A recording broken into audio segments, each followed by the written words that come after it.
বর্তমানে সকল মানুষের মধ্যেই আধুনিকতার ছোঁয়া রয়েছে। প্রাথমিকভাবে সকলের অনুমান আফ্রিকায় প্রথম আধুনিক মানুষ সৃষ্টি হয়েছে। তবে বিশেষজ্ঞরা এবার নির্দিষ্ট করে জানিয়ে দিয়েছেন প্রায় 2 লক্ষ বছর আগে আফ্রিকা মহাদেশের দক্ষিণ কালাহারি মরুভূমির দেশ বটসোয়ানায় আধুনিক মানুষের আদি জন্মস্থান। তবে আধুনিক মানুষের নির্ণয় করা হয় কিসের ভিত্তিতে? সেটি বলতে গেলে বিশেষজ্ঞদের মতে দৈনিক গঠন অনুযায়ী বিচার বিশ্লেষণ করে আধুনিক মানুষ হিসেবে আখ্যায়িত করা হতো।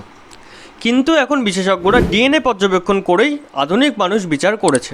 দক্ষিণ আফ্রিকা ও নামিবিয়ার আদি বাসিন্দাদের 200 গোষ্ঠীর মানুষের ডিএনএ নমুনা সংগ্রহ করা হয়েছিল। এদের দেহে প্রচুর মাত্রায় এল ও ডিএনএ রয়েছে। তবে আধুনিক ডিএনএ ছাড়াও এদের শরীরের ভৌগোলিক অবস্থান ও জলবায়ুর পরিবর্তন লক্ষ্য করা গিয়েছে।